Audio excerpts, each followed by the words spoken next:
Bonjour à tous, on commence ce troisième résumé vidéo avec les seniors garçons. Ils recevaient Marseille, co-leader du championnat. Les deux équipes ont produit un jeu propre et attrayant. Le club phocéen a creusé l'écart avant la mi-temps, les hommes de Christian Delgado se heurtant à la défense efficace des adversaires. Puis ce fut un troisième quart-temps extraordinaire pour les Laurentins, 22 points marqués contre seulement 2 petits lancers francs pour Marseille, permettant à notre équipe de repasser devant au score. Malheureusement, ce fut le SMUC qui géra mieux la fin de rencontre et qui l'emporta sur le score de 69-61. Il faudra continuer à travailler tout en gardant en mémoire ce troisième quart-temps de référence.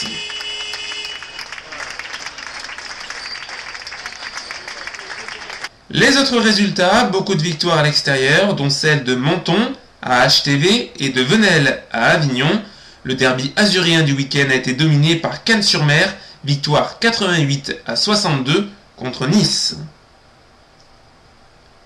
Au classement, 3 équipes en tête, Cagnes, Venelle et le SMUC. Les clubs varois sont dans la deuxième moitié du tableau en compagnie de Nice et de Saint-Laurent. Prochaine journée, l'affiche c'est Venelle-Cagnes, également Stade Marseillais Avignon-Sorgue, et puis le derby du 06 ce sera Menton contre le Stade Laurentin.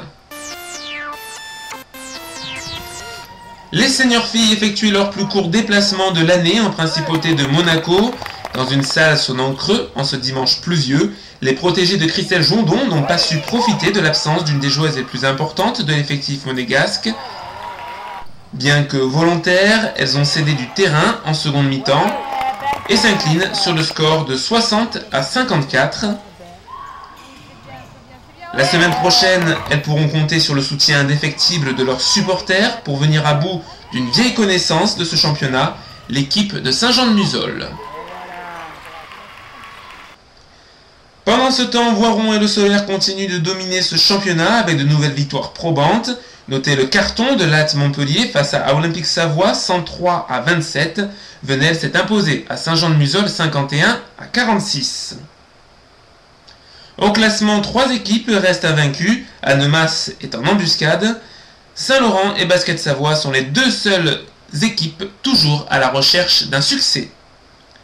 La semaine prochaine, c'est le choc entre Voiron et le Solaire. Monaco en profitera-t-il à Saint-Chamond? Quant à Saint-Laurent, il veut y croire face à Saint-Jean-de-Musol. Christelle Jondon a pu se consoler avec les régions filles. Après un Open réussi la semaine dernière, les partenaires de Julia Morabito ont récidivé dimanche face au Cavigal. Ce fut serré, Saint-Laurent montra de l'abnégation et une petite frayeur en fin de match, mais le dernier tir à 3 points des Niçoises ne troua pas le filet. Soulagement et satisfaction, la saison des ERF commence bien. Même consolation pour Éric Longin avec ses PRM. Face à l'Orgue, ils ont engrangé un deuxième succès en autant de matchs.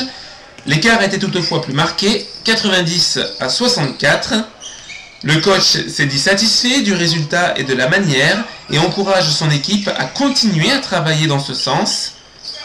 Les seniors de garçons occupent provisoirement la tête du championnat. Ils seront la semaine prochaine en déplacement à Carrosse.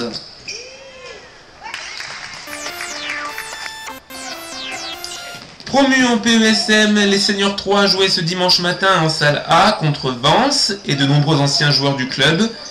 Amoindris par plusieurs absences, ils se sont inclinés 54-72. Ils devront se reprendre mercredi prochain face à la Colle.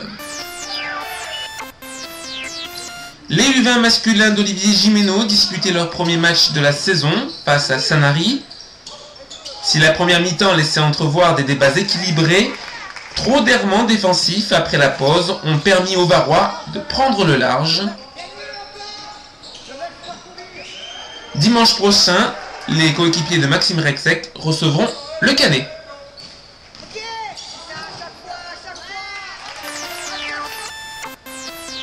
Le Canet justement était l'adversaire des U17 League de Cédric Bayvert. Comme la semaine précédente, les coéquipiers de Florian Elino ont su gêner l'adversaire, récupérer beaucoup de ballons et gagner la rencontre de plus de 30 points. Il faudra continuer à développer ces belles valeurs collectives pour le premier vrai test, un déplacement à Antibes. Les cadettes entament la saison avec un score fleuve face à l'entente des Rives du Loup. Appliquées et solidaires, elles ont complètement noyé l'adversaire grâce à une presse tout-terrain très soignée. Les coéquipières de Maëva Lavidetti poursuivront les brassages samedi prochain avec la réception du Cavigal de Nice. Si elles confirment, d'ici le mois de décembre, elles seront basculées en championnat de ligue avec une opposition un peu plus forte.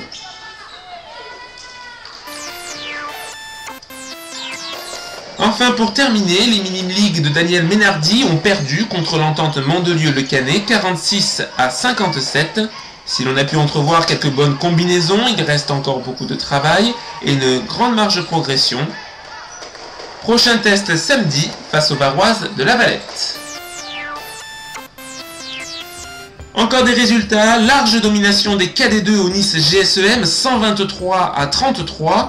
On notera aussi les 2 victoires de nos équipes engagées en excellence senior féminine.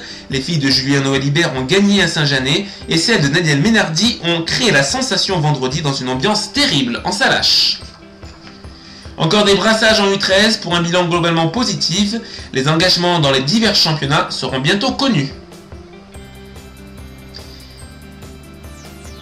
Le programme de la semaine prochaine, les NF2 recevront Saint-Jean-de-Muzols à 20h. En préambule, on retrouvera les U17 filles, les U15 Ligue filles et garçons. Ce seront également les premiers dribbles de nos poussins et poussines. Alors, à la semaine prochaine!